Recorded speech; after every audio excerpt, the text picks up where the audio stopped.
Oi, gente! Antes de assistir o vídeo, olha, inscreva-se no canal e também dê o seu like. Isso é muito importante para a gente, tá bom? Olha, curta bastante o nosso vídeo e que Deus abençoe você.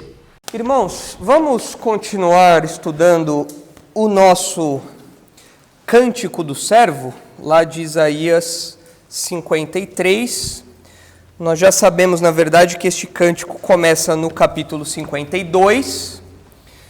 Foi uma divisão ruim que fizeram aí do livro de Isaías, porque o cântico começa no versículo 13 do capítulo 52 e vai até o final do capítulo 53. Então, como nós temos sempre feito, nós vamos ler o cântico inteiro, porque nós precisamos ter em mente tudo que este salmo de Isaías, como eu tenho chamado, nos diz. Então veja aí Isaías 52, do 13 até o final do 53. Diz assim: Eis que o meu servo procederá com prudência, será exaltado e elevado e será muito sublime. Como pasmarão muito à vista dele, pois o seu aspecto estava muito desfigurado, mais do que o de outro qualquer, e a sua aparência mais do que a dos outros filhos dos homens, assim causará admiração às nações, e os reis fecharão a sua boca por causa dele, porque aquilo que não lhes foi anunciado verão, e aquilo que não ouviram entenderão. Quem creu em nossa pregação?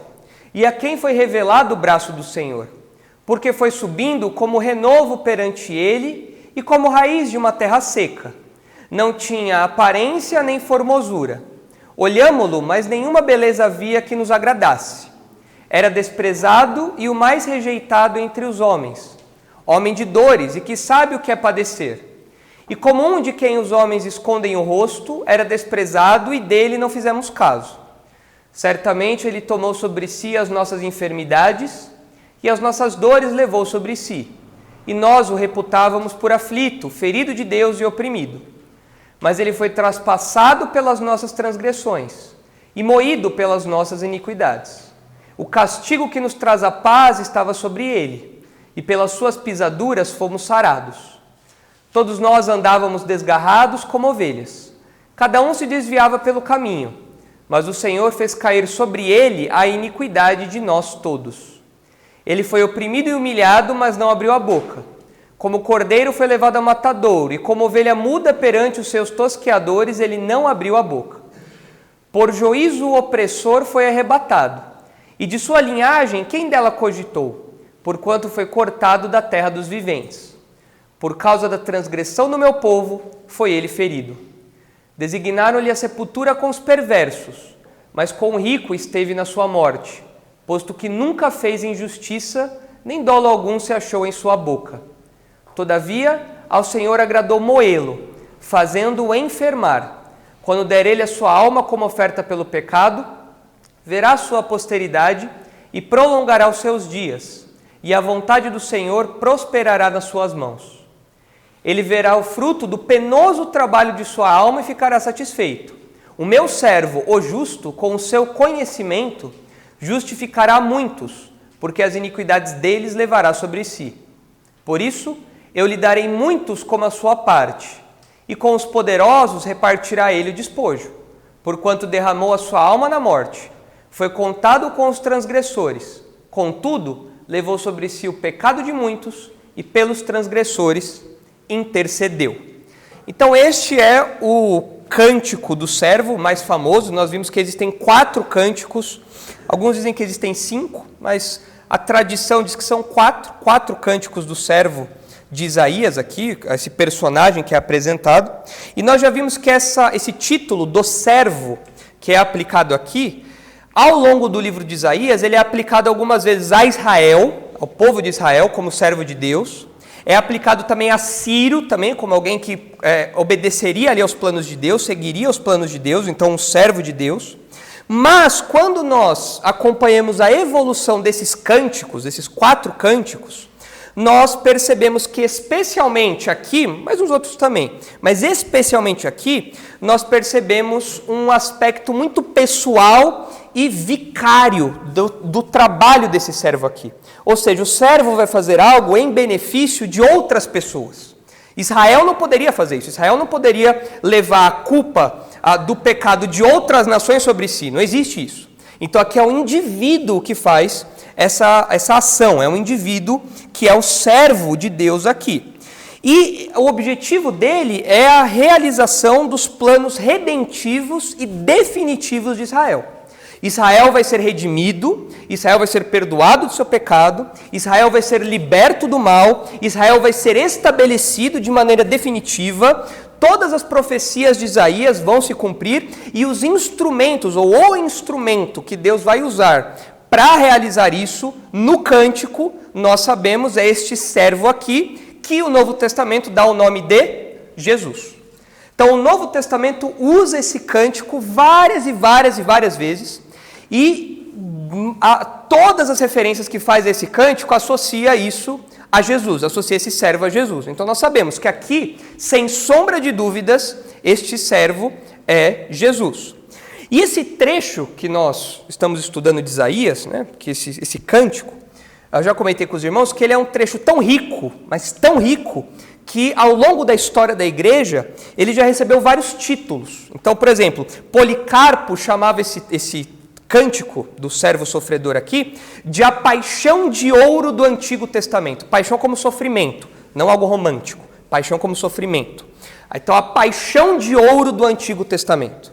Agostinho falava que o livro de Isaías todo, mas especialmente o capítulo 53, era o quinto evangelho. E o João Calvino falava que Isaías 53 era o evangelho segundo Isaías.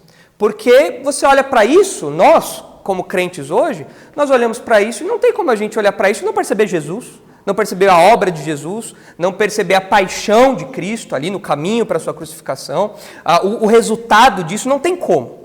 Então, ao longo da história, isso sempre foi muito claro, né? E se os irmãos se lembrarem, aqui está no 52, né, Ronaldo? Isso. Se os irmãos se lembrarem, nós já estudamos os versículos 13, 14 e 15 do comecinho desse cântico. Nós já estudamos um versículo por estudo e isso já ficou bem claro para os irmãos. Se os irmãos se lembrarem, no versículo 13, que é o primeiro versículo desse cântico, nós vimos a certeza de sucesso desse servo. Esse servo ele será bem-sucedido nos seus objetivos. Depois, no versículo 14, nós vimos o sofrimento intenso do servo. Inclusive, nós introduzimos aí a ideia de que este cântico, ele brinca com as nossas emoções. Ele quebra as nossas expectativas. Você tem no versículo 13 a ideia de alguém extremamente elevado e no versículo seguinte fala de alguém que está totalmente desfigurado. Então é uma montanha-russa de emoções, Isaías 53, ele sobe e desce. E nós introduzimos esse conceito aí, mostrando o sofrimento intenso do servo. E no versículo 15, que foi o último que nós estudamos, nós vimos aí a exaltação universal do servo. Ou seja, esse servo aqui, que nós sabemos pelo Novo Testamento que é Jesus, ele será exaltado diante das nações, que se admirarão com isso que aconteceu aqui. Aqui é uma admiração positiva. Fechar a boca como sinal de reverência. Nós vimos o que o apóstolo Paulo usa esse trecho aqui, relacionando ao seu ministério com os gentios, ou seja, de fato, os não-judeus conheceram esse servo, se admiraram dele, da história dele, da obra dele. Mas nós vimos que isso daqui vai ainda acontecer por completo no futuro. Haverá um momento da história em que todas as nações vão se sujeitar a esse servo. Isso não aconteceu ainda. Isso ainda vai acontecer um dia quando Cristo reinar no seu reino milenar aqui na Terra. Por enquanto isso ainda não aconteceu. Mas nós já vemos, é claro, um vislumbre disso aqui, porque essa mensagem do servo chegou até as nações. Então nós vimos aí, nesses 3 primeiros versículos, a certeza de sucesso, o sofrimento intenso e a exaltação universal do servo. E agora nós vamos para o versículo 1 de Isaías 53. Agora não preciso mais falar Isaías 52, 13, 14, 15. Agora é Isaías 53 mesmo, né? Agora é a referência que todo mundo conhece, Isaías 53. E como eu disse para os irmãos, Isaías brinca com as nossas emoções o tempo todo. Então, Isaías, uma hora fala de algo positivo, dali a pouco ele vai para algo negativo e não pede licença para fazer isso. E esse recurso que Isaías emprega aqui, nessa poesia, nesse poema, serve para, em primeiro lugar, quebrar as nossas expectativas particulares, quando nós estamos lendo. Nós precisamos lembrar que o Messias também quebrou expectativas quando veio. Isso daqui é um retrato do que vai acontecer com o Messias. Quando nós lemos o Novo Testamento, nós vemos que isso realmente aconteceu. Houve uma quebra de expectativas, esperavam algo totalmente diferente, e o Messias veio e quebrou essas expectativas.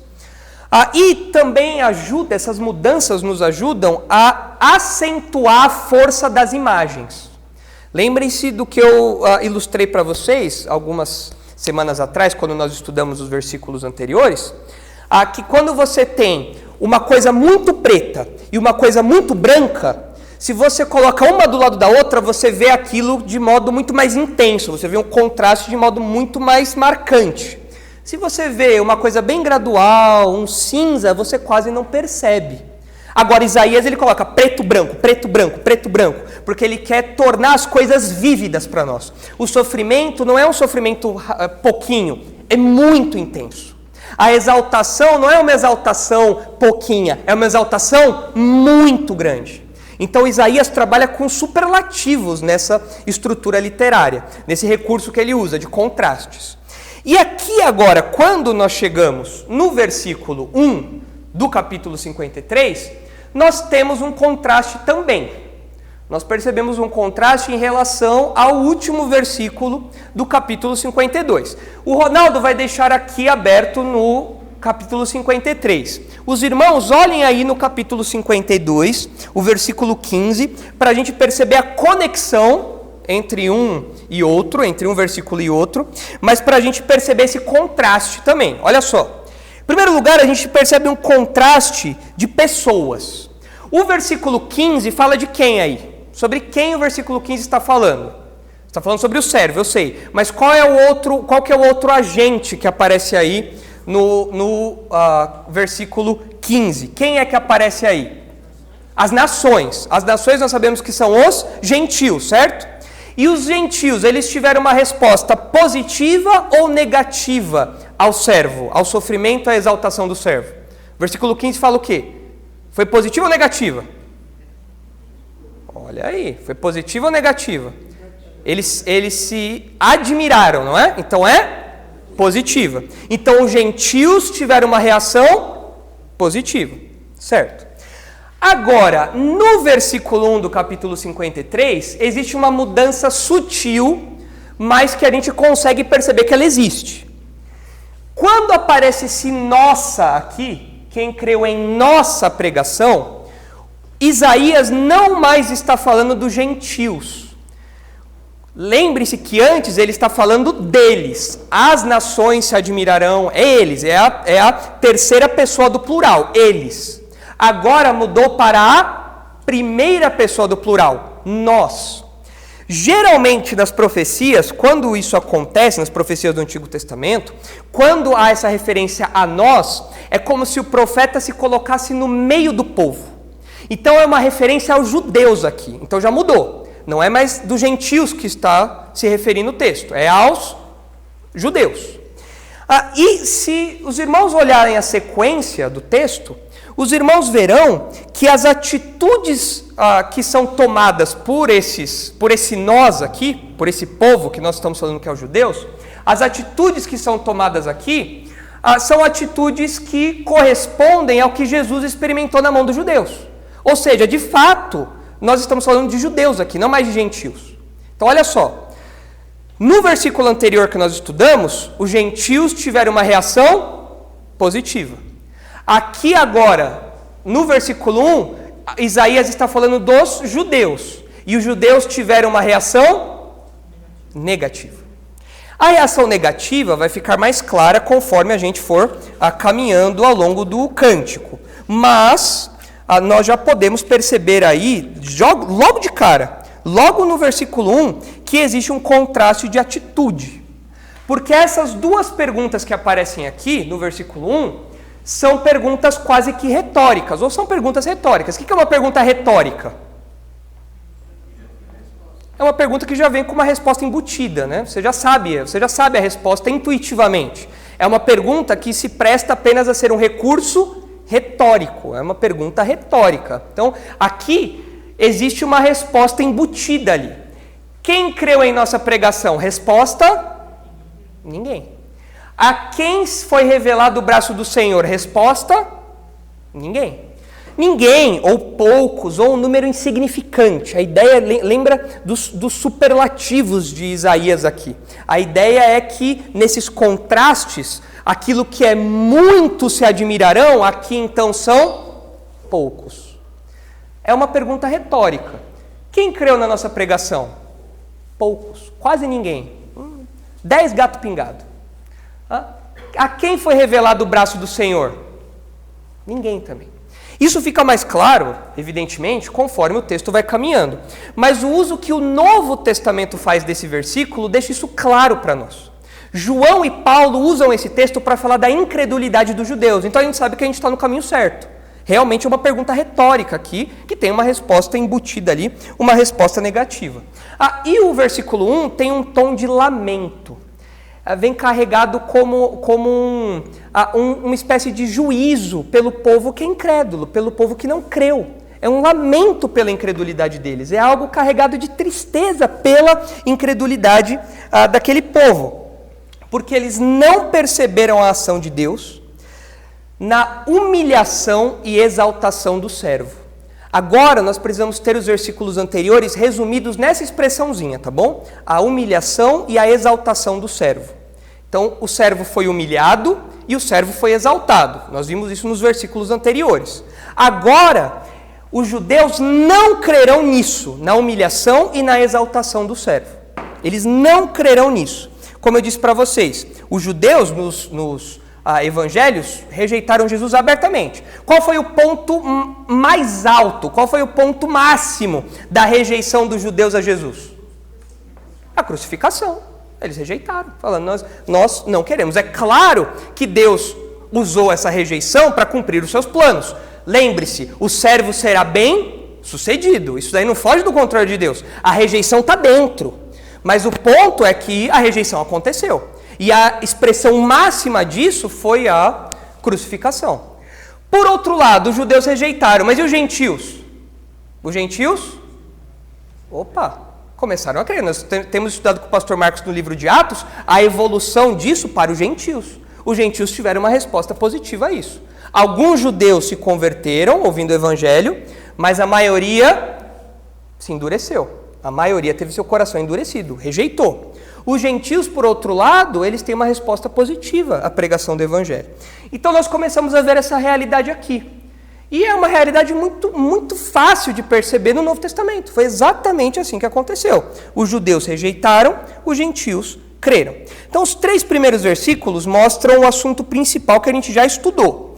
E agora, a partir desse ponto, nós vamos ver o desenvolvimento, o processo. Os versículos que nós já estudamos eram um resumão, a humilhação e a exaltação do servo. Agora nós vamos ver como isso vai acontecer, em detalhes, como é essa humilhação e como é essa exaltação. Hoje nós vamos ver só o versículo 1, que tem 2 perguntas. E essas 2 perguntas, ainda que elas tenham um sentido muito parecido, e ainda que elas tenham respostas idênticas, porque são perguntas retóricas, ainda assim, cada uma dessas perguntas tem um nuance particular, tem um detalhezinho particular para nós entendermos o que Isaías está falando aqui. Então, olha lá, primeira perguntinha. Quem creu em nossa pregação? Tem alguma versão diferente? Quem creu em nossa mensagem? Essa é a NVT, né? A NVT. Como que está aí? Quem tem acreditado no nosso relato? Relato é uma tradução interessante. A Ara traduziu aqui como pregação. Pregação traz para vocês uma ideia de algo informal ou de algo formal, algo litúrgico. Quando você fala assim, nós vamos agora ao momento da pregação. Isso é formal, é litúrgico. Agora você fala, irmãos, agora nós vamos ao momento do relato. Isso é mais um relato, é uma coisa mais informal. Então a nossa tradução deu uma ideia muito pesada para essa palavra. Não é uma tradução errada, mas é que deu uma ideia muito pesada, deu uma ideia muito formal, deu uma ideia muito litúrgica. Parece que Isaías está pregando algo e as pessoas estão ouvindo. Parece que essa é a ideia aqui nessa tradução. Mas a palavra, ela poderia ser traduzida como notícia, como rumor, um boato, um relato, algo que é ouvido. Essa é a ideia aqui, algo que é ouvido, algo que as pessoas ouvem, algo que se ouve. Essa é a ideia aqui. Então, quem creu em nossa mensagem, como a NVT trouxe, quem creu em nosso relato, como a King James, essa daí, né, trouxe, poderia ser isso, notícia. É uma coisa que está sendo contada e que as pessoas estão ouvindo, ou que as pessoas ouviram. Essa é a ideia aqui. Quando fala que nossa pregação, que quem creu em nossa pregação, a ideia que dá, talvez num primeiro momento para nós, é de que o povo esteja pregando algo, não é verdade? Quem creu em nossa pregação, ou seja, o povo está pregando algo. Mas a ideia que, na verdade, é algo que foi contado para o povo. É algo que está correndo no meio do povo. É algo que foi proclamado ao povo, que o povo ouviu e que agora ele está reagindo àquilo. Essa é a ideia. Não é o povo que está fazendo algo. O povo foi beneficiado por algo. Algo aconteceu no meio do povo. O povo ouviu algo. Essa é a ideia aqui. Algo foi entregue ao povo, evidentemente, por Deus. Tanto que essa expressão aí, ela acontece em alguns contextos como uma notícia que é dada pelo próprio Deus. O pastor Marcos gosta muito da palavra oráculo. As meninas não gostam muito porque é uma ideia meio mística, elas falam, né? Mas a ideia de oráculo é algo que é pronunciado, é um dito. E às vezes Deus enuncia oráculos. E em alguns contextos, esses oráculos, essas profecias, são entregues como notícias ao povo. Deus está dando uma notícia ao povo. Então é algo aqui normal, o povo recebeu algo e eles estão interagindo com aquilo. Eles estão interagindo com incredulidade, porque nós sabemos que isso é uma pergunta retórica. Então eles estão interagindo de maneira incrédula. E que notícia é essa? A notícia que nós acabamos de tratar, a humilhação e a exaltação do servo. Então eles ouviram isso. O servo será exaltado, será muito sublime, vai ter sucesso, vai sofrer muito, vai ficar desfigurado, mas as nações vão admirá-lo, tal. O povo recebeu isso. O que o povo fez? Rejeitou. Nós não queremos isso daí. Então, qual que é a resposta para a pergunta retórica? Para a primeira pergunta retórica. Quem creu em nossa pregação? Resposta? Ninguém. Aí vai para a segunda pergunta retórica. Diga, Simone.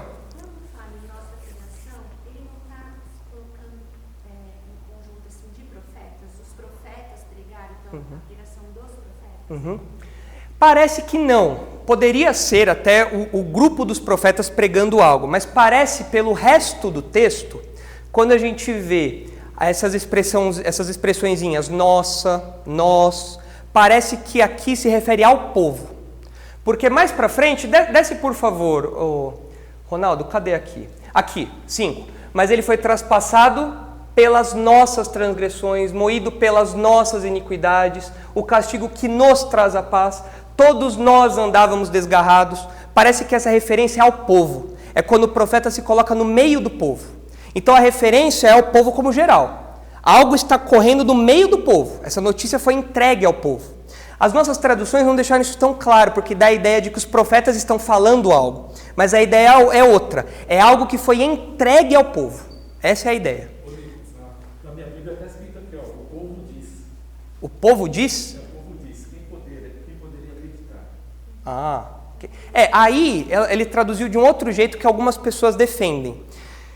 Aqui, sobe lá por favor, Ronaldo. Eles falam assim, que essa expressãozinha aqui, quem creu em nossa pregação, não é uma pergunta retórica. Mas é uma espécie de pergunta retórica, mas é uma pergunta de exclamação. Você fala, nossa, quem que poderia acreditar numa coisa dessa? Então o povo estaria admirado também, a exemplo do versículo anterior que fala das nações admiradas. Então alguns falam assim, aqui segue o mesmo ritmo de admiração. Então é uma pergunta de exclamação. Quem poderia acreditar numa coisa dessa? Vindo do povo. Mas a ideia aqui parece ter força de uma pergunta retórica. Então essa tradução qual que é? Essa é a ACF? A linguagem de hoje? ela captou bem a ideia do povo, mas ela matou um pouco a ideia da pergunta retórica, porque ela deu um tom de exclamação. Algumas pessoas defendem essa posição da exclamação, mas a gente tem que lembrar daquelas brincadeiras que Isaías faz, aquele sobe e desce. Tá? E parece que aqui, quando ele introduz o povo, é para mostrar a incredulidade deles. Então a ideia seria essa, entendeu, Simone? Do povo falando, nós ouvimos isso, recebemos isso de Deus. O povo acreditou? Não. Nossa pregação aqui não é algo que nós estamos falando, é algo que está conosco. É algo que nós recebemos. Essa é a ideia. A expressãozinha ali tem uma conotação muito passiva. É algo que é recebido. Nós somos beneficiados. O efeito vem sobre nós. Nós não causamos isso. Então ali é o povo mesmo. Ficou claro para vocês? É que a nossa tradução não capta muito bem isso, né? Por isso tem tantas diferenças. A NTLH, a NVT, a King James, a ARA. Alguém tem NVI? Aqui? Essa é a NVI, não é a NVT. A NVT está parecida com essa. Traduziu como mensagem também. Mas essa é a ideia. Então, primeira perguntinha retórica, resposta, ninguém. Ou pouco, quase nada. 10 gatos pingados. Não dá nem para encher um ônibus isso aí. É pouca gente. Segunda pergunta retórica. E a quem foi revelado o braço do Senhor? Essa expressãozinha, braço do Senhor, a gente precisa lembrar que braço é um sinônimo de força. Tá? Por exemplo, quando você olha para o meu braço, você pensa o quê? Em força, não é? Não, uau! Nossa, uau! Que braço, hein? Quero ter um braço igual a esse, não é? Vai na academia lá, faz o supino lá e tal, os negócios, né? Você olha para o meu braço e fala força, né? Claro que não, né? No meu braço você não vê isso. Um dia, quem sabe, né? Você pode ver um dia. Por enquanto tá difícil. Tá? Talvez um suplemento vitamínico, aí, alguma coisa aí, né? Um whey talvez ajude, né? Mas naquela cultura, evidentemente, o braço é um sinônimo de força. O braço do Senhor, então, é uma expressão de força do Senhor, a força do Senhor. Essa expressão do braço como símbolo de força, os irmãos podem ver em Jeremias 17. Abre aí, por favor, Ronaldo. Jeremias 17, 5. Olha só o braço como um símbolo de força. Jeremias 17, 5. Assim diz o Senhor: maldito o homem que confia no homem, faz da carne mortal o seu braço e aparta o seu coração do Senhor. Como assim faz da carne mortal o seu braço? Tem alguma outra tradução mais moderna aí? A sua força. Porque braço é um sinônimo de força, é um símbolo de força. Nós precisamos lembrar que na linguagem do Antigo Testamento, nós temos uma linguagem muito gráfica. Então, tem algumas traduções muito antigas, onde você vai ver, por exemplo, a presença do chifre. Você fala, o chifre? O que é chifre? É um símbolo de força. O braço é um símbolo de força. São partes do corpo, partes de animais mesmo, que têm a ideia de transmitir algo, simbolizam algo, representam algo. E o braço, então, é um sinônimo de força, é um símbolo de força. Agora, no caso de Isaías, evidentemente isso é uma metáfora, porque Deus não tem braço, evidentemente. Tá? Diferente do que algumas seitas aí pensam, Deus não tem corpo. São os mormons, né, que acreditam que Deus tem corpo. Então Deus é como a gente. Aí um dia nós vamos ser deuses também, então por isso que Deus tem um rosto, tem de carne e osso assim. Esse é o Deus que não é um ser espiritual, é um ser material como nós. Evidentemente, na linguagem bíblica, a gente sabe que isso é uma figura de linguagem, uma metáfora. Deus não tem braço. E a Bíblia usa várias figuras de linguagem para Deus. Fala de Deus ter asas. Deus tem asa? Não, é uma figura de linguagem. Fala dos olhos do Senhor. Deus tem olhos? Não, é uma figura de linguagem. Deus vê tudo o que acontece. São símbolos. E aqui o braço é um símbolo de força. E mostra a ação poderosa de Deus. Ronaldo, veja aí Isaías 51, 7. Aqui quando fala do braço do Senhor, está falando da ação poderosa de Deus. A força de Deus, uma ação forte de Deus. Isaías 51, 7. Olha só o que diz.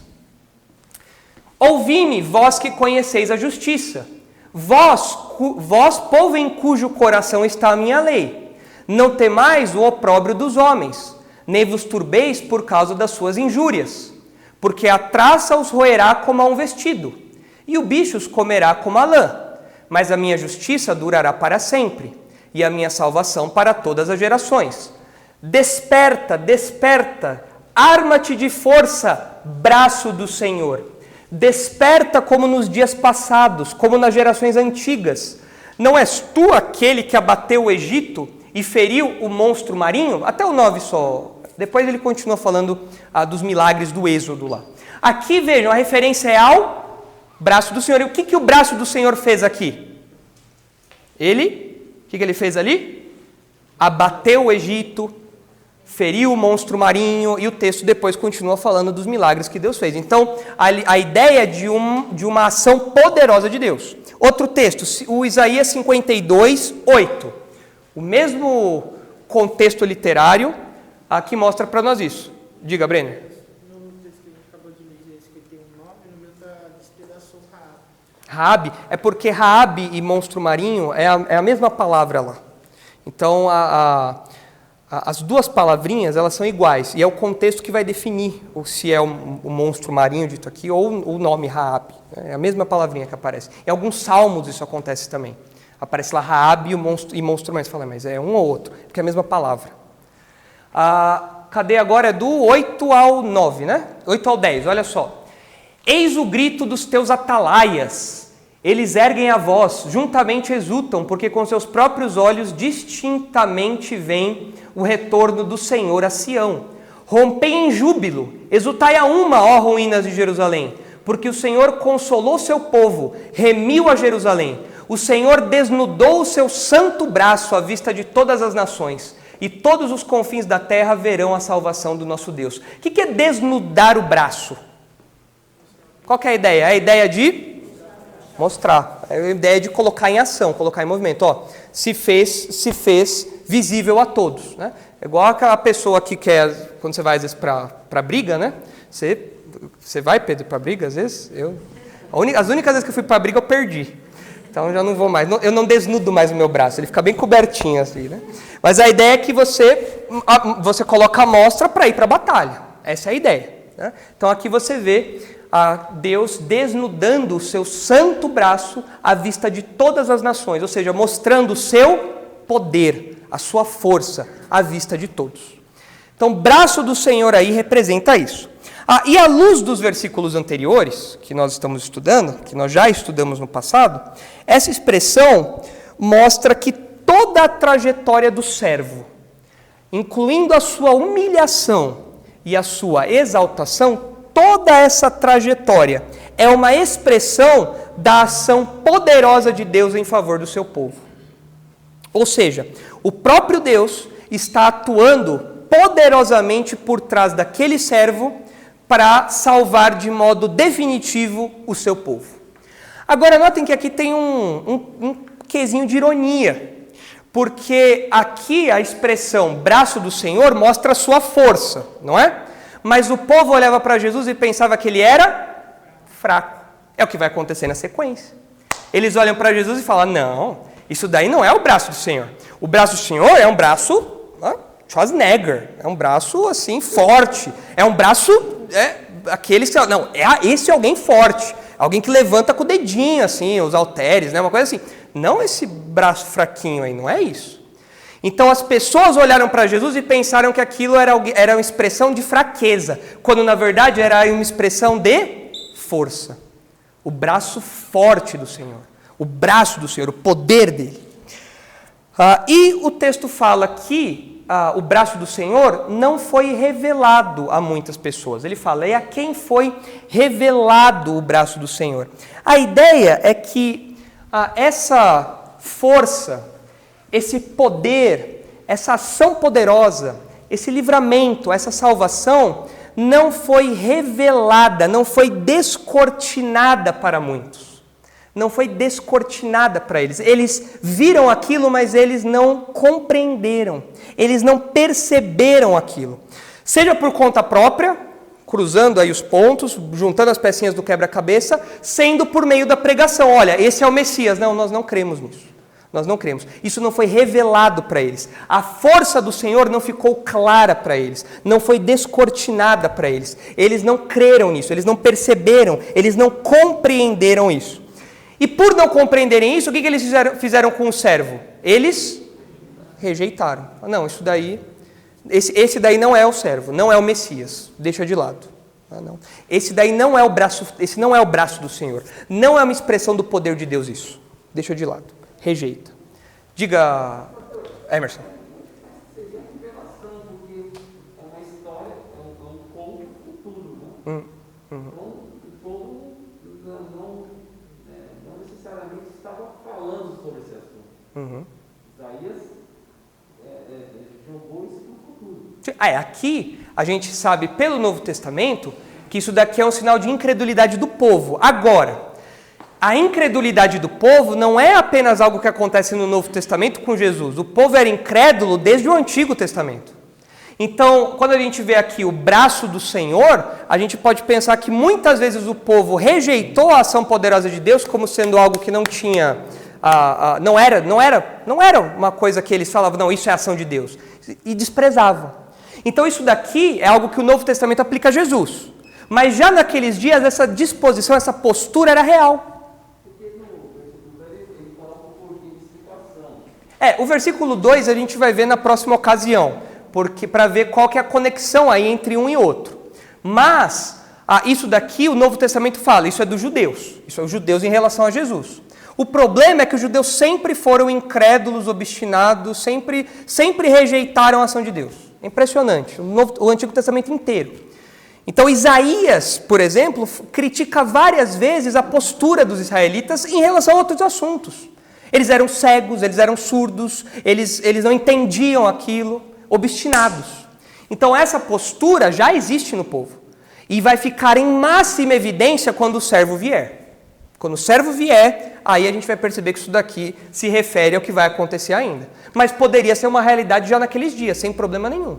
Eles já experimentavam isso aqui sem problema nenhum. O coração deles já tinha essa disposição aqui. Certo? Então, o que eu falei da cegueira e da incredulidade, eles rejeitaram o Messias. Olha só Isaías 6. Abre aí, por favor, Ronaldo. Isaías 6. É a famosa passagem em que Isaías comparece diante do trono de Deus. E olha o que diz os versículos 8 a 10. Olha aqui, Emerson, o nível de cegueira e de incredulidade do povo. Olha só. Isaías 6, 8. Depois disto, ouvi a voz do Senhor, que dizia, quem enviarei e quem há de ir por nós? Disse eu, eis-me aqui, envia-me a mim. Então disse ele, vai e dize a este povo, ouvi, ouvi e não entendais. Vede, vede, mas não percebais. Torna insensível o coração deste povo, endurece-lhe os ouvidos e fecha-lhe os olhos, para que não venha ele a ver com os olhos, a ouvir com os ouvidos e a entender com o coração e se converta e seja salvo. Ou seja, o plano de Deus já contava com a incredulidade do povo. Não apenas contava, como Deus fala, vai e faça isso para eles não crerem. Eles vão ver, não vão acreditar. Vão ouvir, não vão dar ouvidos. Incrédulo e cego ao máximo aqui. Quando chegar o Messias, isso vai só ser mais uma expressão disso, em valores máximos. Pergunta retórica, segunda pergunta retórica, qual que é a resposta? A quem foi revelado o braço do Senhor? Resposta? Ninguém. Pouca gente, mínimo, quase nada. Não dá para encher uma Zafira, não dá para encher um furgãozinho, uma Kombi, não dá para encher nada. Pouquinha gente, quase ninguém. Como eu disse para vocês, o Novo Testamento cita esse versículo em duas ocasiões, em dois momentos. Ronaldo, abre lá para a gente, por favor, em João 12. Vamos ver aí como que o Novo Testamento aplica esse texto para que a gente veja se a nossa avaliação está correta ou não. Para que a gente veja se nós interpretamos o texto do jeito correto. João 12, 24. Vou ler aqui, vou pular alguns versículos, só para a gente ter a ideia do capítulo como um todo. Isso é citado em João 12, 38, esse versículo. Mas olha aqui o que diz João 12, 24. Deixa eu ficar aqui com a minha folha na mão para a gente ir lendo os versículos aqui. Então, João 12, 24, olha só. Em verdade vos digo, se o grão de trigo caindo em terra não morrer, fica ele só. Mas se morrer, produz muito fruto. Aqui a gente já tem uma referência à morte de Jesus e aos efeitos dela. Versículo 32, Ronaldo, por favor. E eu, quando for levantado da terra, atrairei todos a mim mesmo. Isto dizia, significando de que gênero de morte estava para morrer. Replicou-lhe, pois, a multidão: nós temos ouvido da lei que o Cristo permanece para sempre. E como dizes tu ser necessário que o Filho do Homem seja levantado? Quem é esse Filho do Homem? Veja aqui no 34, isso. Veja aqui no 34 uma expressão da cegueira do povo. Eles sabiam o que a lei falava. Que lei possivelmente é uma referência ao Antigo Testamento como um todo. Então eles sabiam que no Antigo Testamento havia profecias que falavam que o reino do Messias duraria para sempre. Aí eles falam, peraí, como assim o Cristo permanece para sempre e você fala que é necessário que o Filho do Homem seja levantado, fazendo ali uma menção à sua morte? Isso não faz sentido, então o povo não entendia, porque o povo estava cego, o povo não entendia isso. Versículo 37. E, embora tivesse feito tantos sinais na sua presença, não creram nele, para se cumprir a palavra do profeta Isaías, que diz: Senhor, quem creu em nossa pregação? E a quem foi revelado o braço do Senhor? Por isso, não podiam crer, porque Isaías disse ainda: cegou-lhes os olhos e endureceu-lhes o coração, para que não vejam com os olhos, nem entendam com o coração, e se convertam, e sejam por mim curados. Isto disse Isaías porque viu a glória dele e falou a seu respeito. Ou seja, qual o uso que João faz desse texto aqui, de Isaías? Isso mostra a incredulidade do povo. O Messias veio, o servo veio. O servo trabalhou curando as pessoas. Vários milagres, mas o povo rejeitou. Não, nós não cremos nele. Então João mostra para nós esse uso aí da incredulidade. E o outro texto em que é citado no Novo Testamento, que Isaías é citado, é Romanos 10, 16. Abra lá, por favor, Ronaldo. Em Romanos 10, 1. Vou também pular aqui alguns versículos para que a gente ganhe tempo. Romanos 10, 1. É citado nos 10, 16. Mas olha só como o apóstolo Paulo cita Isaías 53. Como eu disse para os irmãos, Isaías, especialmente o capítulo 53, mas várias porções de Isaías, são centrais para a compreensão da teologia do Novo Testamento. Porque os autores bíblicos citam Isaías a todo momento. Paulo, em 3 capítulos, cita várias vezes Isaías. Várias vezes Isaías. Ou seja, Paulo conhecia Isaías. Paulo tinha conhecimento disso. Eu suspeito que nós não tenhamos 1% do conhecimento que Paulo tinha de Isaías. Porque o número de citações que ele faz é gigantesco. Vejam aí, como Paulo vai falar agora da incredulidade dos judeus de novo, reforçando a ideia de que Isaías está falando que o povo é incrédulo. Olha só, do 1 ao 3. Irmãos, a boa vontade do meu coração e a minha súplica a Deus a favor deles, falando dos judeus, são para que sejam salvos, porque lhes dou testemunho de que eles têm zelo por Deus, porém não com entendimento. Porquanto, desconhecendo a justiça de Deus e procurando estabelecer a sua própria, não se sujeitaram a que vem de Deus. Ou seja, eles tentam ser salvos pela própria justiça e rejeitam o caminho de justificação que Deus deu por meio de Cristo. Beleza. Versículo 5, versículo 9, Ronaldo, por favor. Paulo fala várias coisas, depois ele diz: se com a tua boca confessares Jesus como Senhor, e em teu coração creres que Deus o ressuscitou dentre os mortos, serás salvo. Porque com o coração se crê para a justiça, e com a boca se confessa a respeito da salvação. Porquanto a Escritura diz: todo aquele que nele crê não será confundido. Beleza, 16 agora, Ronaldo, por favor. Você está falando de salvação, meio de salvação, 16. Mas nem todos obedeceram ao Evangelho. Paulo acabou de falar, a gente leu agora o Evangelho. Nem todos obedeceram ao Evangelho, pois Isaías diz: Senhor, quem acreditou na nossa pregação? Notem aqui um detalhe, ele fala que nem todos, ou seja, alguns poucos creram. Dá um exemplo de um judeu que creu. O próprio Paulo, né? Ele fala isso mais para frente. Né? O próprio Paulo creu. Mas tem outros judeus que creram também. Nós já vimos isso no livro de Atos. Outros judeus que creram. Então ele fala, nem todos obedeceram. E ele cita quem? Isaías 53:1. Pois Isaías diz, Senhor, quem creu ou quem acreditou na nossa pregação, e assim a fé vem pela pregação, e a pregação pela palavra de Cristo. Mas pergunto, porventura não ouviram? Sim, por certo. Por toda a terra se fez ouvir a sua voz, e as suas palavras até os confins do mundo. Pergunto mais, porventura não terá chegado isso ao conhecimento de Israel? Moisés já dizia, eu vos porei em ciúmes com um povo que não é nação, com gente insensata eu vos provocarei a ira. E Isaías a mais se atreve e diz, fui achado pelos que não me procuravam, revelei-me aos que não perguntavam por mim. Quanto a Israel, porém, diz, todo dia estendi as mãos a um povo rebelde e contradizente. Aqui nós temos uma evolução, uma sequência no pensamento teológico do Novo Testamento. Os judeus rejeitaram o servo, mas quem abraçou? Os gentios. Onde eu vejo aí que os gentios abraçaram o evangelho? Onde Paulo fala isso daí? No 19 e no 20. E ele cita quem para falar isso? Moisés e Isaías. Ou seja, na teologia de Isaías já estava claro que a salvação não ficaria restrita aos judeus, mas que ela também iria para os gentios. É por isso que a gente está aqui hoje. Se não fosse a rejeição dos judeus e a abertura do evangelho para os gentios, até hoje a gente ia estar adorando Tupã. Até hoje a gente ia estar lá pedindo o Deus da chuva lá para fazer alguma coisa para a gente. Foi por conta da rejeição dos judeus que o evangelho chegou até nós. Que foi a oferta do evangelho foi dada para nós. E Isaías já falava disso. Ronaldo, vai para o capítulo 11 de Romanos aí, por favor. Romanos 11:1. Olha, quem diz? Diga, Emerson. O próprio Paulo não creu, né? Porque ele não creu logo de cara, mas depois ele creu, né? por Cristo, né? Ele mesmo disse que ele não foi evangelizado por homem nenhum. Sim, sim. Mas o que aconteceu com Paulo, a conversão de Paulo, aconteceu com outras pessoas. Não do mesmo jeito, claro.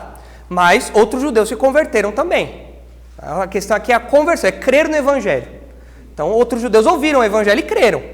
Paulo ouviu o evangelho de um modo um pouco diferenciado ali, né? Ali o próprio Cristo chegou na história e falou, por que você está me perseguindo? Paulo, por que me persegues, né?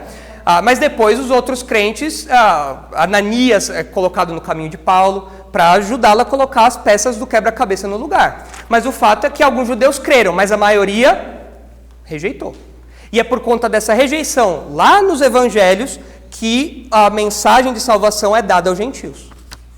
Olha o 11:1 aí. Pergunto, pois, terá Deus porventura rejeitado o seu povo? De modo nenhum, porque eu também sou israelita da descendência de Abraão, da tribo de Benjamim. Ou seja, Paulo era alguém zeloso pelo judaísmo. Rapidinho, Brenner. Vá agora para o 5, Ronaldo, por favor. Assim, pois também agora, no tempo de hoje, sobrevive um remanescente segundo a eleição da graça. E se é pela graça, já não é pelas obras. Do contrário, a graça já não é graça. Que diremos, pois? O que Israel busca, isso não conseguiu, mas a eleição o alcançou. E os mais foram endurecidos. Como está escrito, Deus lhe deu espírito de entorpecimento, olhos para não ver e ouvidos para não ouvir até o dia de hoje. E diz Davi, torne-se-lhes a mesa em laço e armadilha, em tropeço e punição. Escureçam-se-lhes os olhos, para que não vejam, e fiquem para sempre encurvadas as suas costas. Pergunto, pois, até qual vai aqui? Até o 15, isso. Pergunto, pois, porventura tropeçaram para que caíssem? De modo nenhum, mas pela sua transgressão veio a salvação aos gentios, para pô-los em ciúmes. Ora, se a transgressão deles redundou em riqueza para o mundo, e o seu abatimento em riqueza para os gentios, quanto mais a sua plenitude. Olha o que Paulo está falando aqui. Se a rejeição dos judeus trouxe tudo isso de benefício para nós, imagine só quando os judeus forem restaurados.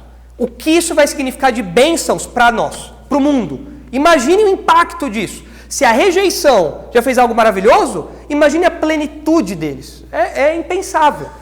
Dirijo-me a vós outros que sois gentios. Visto, pois, que eu sou apóstolo dos gentios, glorifico o meu ministério, para ver se de algum modo posso incitar a emulação do meu povo e salvar alguns deles. Porque se o fato de terem sido eles rejeitados trouxe reconciliação ao mundo, que será o seu restabelecimento, se não vida dentre os mortos? E depois a Paulo continua. Então, agora, olha só o versículo 25 aí, para a gente terminar.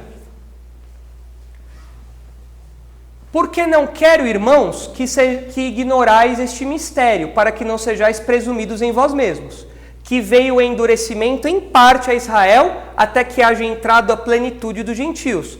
E assim todo Israel será salvo. Como está escrito, virá de Sião o libertador, e ele apartará de Jacó as impiedades. Esse endurecimento, essa incredulidade dos judeus, vai durar para sempre? Não. Lembra do que Jesus falou para os fariseus no final de Mateus 23? Falou, olha, Jerusalém, Jerusalém, tantas vezes eu tentei juntar vocês e tal, e não deu certo, mas a casa de vocês ficará deserta até que vocês digam, bendito que vem em nome do Senhor. Então haverá um dia, na teologia de Jesus e na teologia de Paulo, que é a mesma teologia, obviamente, em que os judeus vão abandonar a incredulidade e vão se converter ao Messias. Isso já aconteceu? Não. Isso vai acontecer no futuro. Se o endurecimento dos judeus trouxe tudo isso de benefício para nós, imagine o que vai acontecer quando lá na frente, quando Jesus for instituir o reino milenar, todos os judeus se converterem. Como vai ser esse reino milenar em termos de benefícios? É impensável. É uma coisa muito grandiosa. Não dá para a gente imaginar uma coisa dessa. Não é uma coisa que você põe nem no filme de Hollywood. Não dá para fazer isso. Então a gente percebe que para o apóstolo Paulo, para Jesus, é muito claro aqui o evangelho, a mensagem de humilhação e exaltação do servo começou com os judeus. Jesus disse, vocês devem priorizar as ovelhas perdidas da casa de Israel.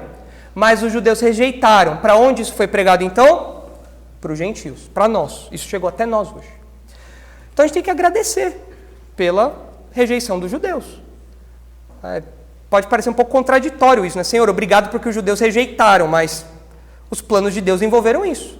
Porque se não fosse isso, a gente não estaria aqui hoje estudando sobre o servo sofredor. Então a gente percebe que aquela pergunta retórica lá de Isaías teve um eco nos evangelhos, teve um eco no Novo Testamento e mostra a incredulidade dos judeus. Agora pergunta, o evangelho hoje, essa mensagem da humilhação e exaltação do Messias, essa mensagem hoje continua causando rejeição e incredulidade? Do mesmo jeito de antes. Só com os judeus? Não. A gente pode falar, né? Quem creu em nossa pregação? Quem creu naquilo que foi falado a nós? Resposta? Poucos.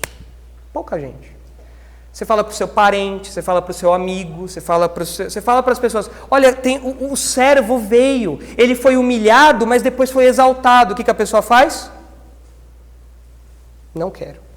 Pior ainda, não só rejeita e mostra sua incredulidade, mas o evangelho hoje continua sendo rejeitado como um instrumento poderoso para a salvação. Lembram da expressão do braço do Senhor, que mostra sua força e seu poder? No Novo Testamento, o evangelho, de acordo com o apóstolo Paulo, é o poder de Deus para a salvação. As pessoas veem o evangelho como o poder de Deus para a salvação? O que as pessoas pensam que é o poder, não é nem de Deus, né? O poder para a salvação. O que as pessoas pensam que é poderoso para salvá-las? O quê? Muita gente falando, não ouvi nada. O que? As próprias obras. As pessoas olham para as causas sociais e veem nisso um braço forte para a redenção. Todo mundo busca a redenção, todo mundo. Todo incrédulo sabe que tem alguma coisa errada na vida dele. Então ele olha para as causas sociais, os negros, as pautas LGBT, e ele fala, isso é um braço forte. Esse é o braço da redenção. E a gente fala, não, o que salva, o poder de Deus não é isso. O poder de Deus é o evangelho. Esse é o poder de Deus. O que os incrédulos fazem? Rejeitam. Então todo incrédulo continua rejeitando o evangelho e coloca outra coisa no lugar.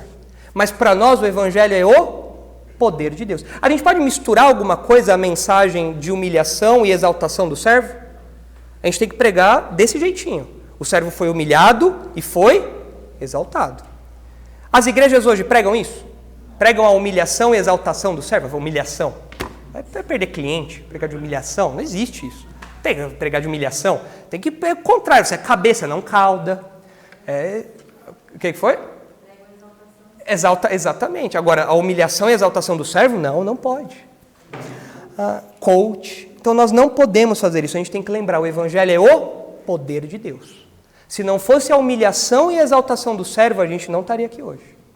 Então, essas perguntas retóricas que aparecem aqui são fundamentais para a nossa vida.